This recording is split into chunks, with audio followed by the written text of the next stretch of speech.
start to her year. Sorry, long time no see. When you look at a player like that who again is just like playing out of their mind, how do you game plan against someone like that? What's your method? Yeah, she's playing extremely well. We have to be solid defensively. She's doing so many things really well. She's scoring, she's rebounding, she's running, she's defending.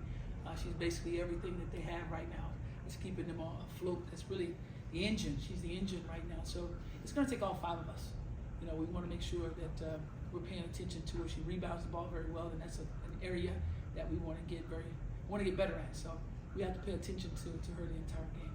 And then I don't know if you saw, but Brianna Stewart and the new league is starting in the winter. What are your thoughts on another opportunity for players to stay home and earn a paycheck and their setup in terms of the 3-on-3 and 1v1 and paying players to play that way? Well, you know, anytime you can have an opportunity to stay in America, to be home, it's big. And it's a league that they put a lot of thought into for it to be as big as it's possibly going to be, and to give the opportunity, like you said, it's another opportunity for people to still play the game in America. So I'm extremely proud of them and what they've done to create these opportunities. Have you talked, like, have they approached you about coaching or anything? I don't know what the coaching setup is. Have not. Okay. There's such a focus on this rookie class and the transition to the league with these stars in particular. When it comes to Angel, how much do you think just her physicality has played a part in why she's having the success she is early on? Angel's learned a huge lesson in the very beginning of the season. If you can see the challenges that's been before her, the first 5 games that we played, it's been a tremendous challenge, but it's a young lady who's up for the challenge. She lives for the challenge. It's what's going to make her better. It's going to make her an even better basketball player in this league because she's learning from everybody she's playing against. She's understanding the physicality of the game, the speed of the game. It's just a little bit different. But this young lady fears nothing. Angel fears nothing. And that's the biggest part right there, is the confidence level that she has in herself to go out there and get it done.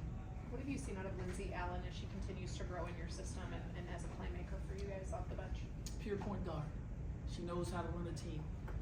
And the best thing about it is Lindsay is doing a really good job of getting everybody in the right places, running the right the plays that we would like to run.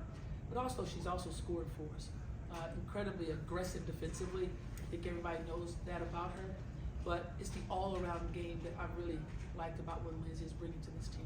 Also, the communication that you guys have had, we've just seen the team be a lot more vocal on the court in between plays, and a lot more than what we've seen, you know, I'd say from last year and moving on. Is that something that you really wanted to preach, is just more vocality and communication this year? Absolutely. Communication is key for us and for them to communicate with one another. They're playing the game. They have a feel for the game. And it's key that you see them out there talking to one another. That's growth and development. That's coming together. That's the chemistry that you want to see, the cohesiveness that you want to see. So you give them that voice. You give them that time. It's something I do in practice. I give them an opportunity to have a timeout in practice. And that timeout is to bring each other together and speak. And they do it now on the floor. So it's good to see. It's the growth and development that we want to see. Coach, how would you assess Isabelle Harrison's performance in her last game? She's having a heck of a season.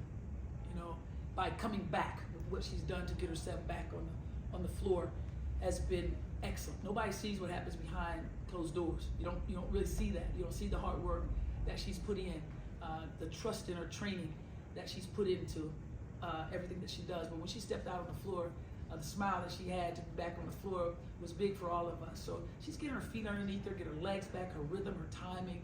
So it's going to take just a little bit, but we're extremely happy to have her back because of what she brings, the athleticism, the ability to score, rebound, run, and defend. That brings a lot to us, especially with our bigs. So we're looking at about 10 minutes or so. Can we ramp that up? To be determined. Coach, you have 4 players on your team who were not able to play in the WNBA last season, making their comeback, which is extraordinary. How does your faith inform the way that you work with those players? Well, I believe in every one of them.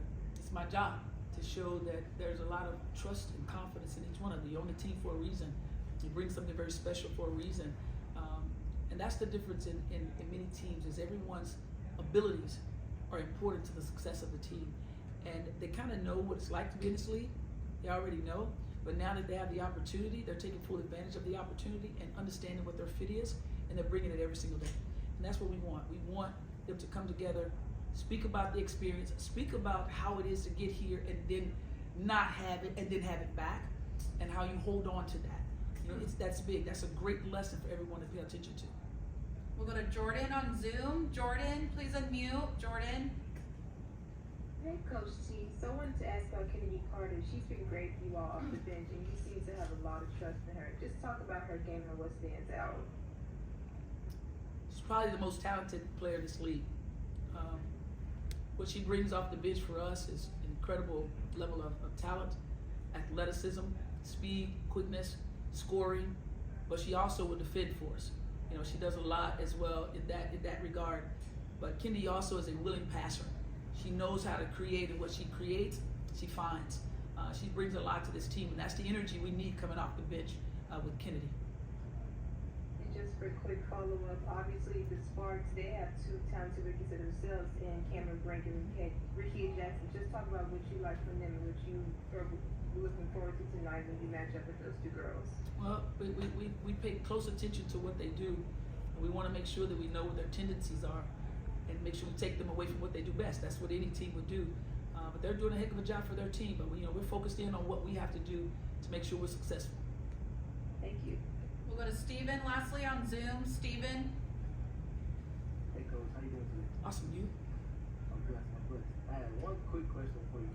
Obviously you played point guard and your calling card was on the defensive end of the floor. I was just curious, what's been your assessment of your guard group in terms of defense as a point of attack, and how have you felt this work in conjunction with the front court to execute your scheme? Well, yes, I was a point guard. Glad you noticed. Yes, I was on the defense side of the ball, but yes, I was also on the offense side of the ball. So that's a difference. That's a difference in the control factor. Point guards are in control on both ends of the floor. You control the defensive side because it starts with you. You control the offensive side because it starts with you. So that's an important piece as we're teaching, as we're growing, and they're learning how to do those things. So it's playing a huge part of how our guards, our PGs especially, are understanding what everybody do best, and we put them in those positions to be successful. That's the most important piece that a point guard has to do. How do you get everybody involved, and then how do you inject yourself? We'll end with Chris in person. Coach, when you talk about the 4 players that took a year off from WNBA, players that have gone through adversity, Diamond, Kennedy, what do you hope fans take away from their stories and kind of the experiences they went through to get to this team? Well, I don't know if you know the story. You have to know the story to know that person and know why they're working so hard and why it means so much for them to be back in that uniform. If you take a look at Diamond's story, that's a huge story. Take a look at Kennedy's, you take a look at Kaiser. This is some huge stories that everybody need to take a look at, because there's some work being put in to get back. For someone to trust you, give you that opportunity to be back. And then when you get back, it's how you perform. What are you doing to make sure that what you bring is something very successful for this team? And then you're being consistent with it. And that's where we are with everybody that's back and playing the way they're playing. It's absolutely wonderful to see. Those lessons, everybody just look at the basketball of things. We always pay attention to basketball, but no one ever pays attention to their why.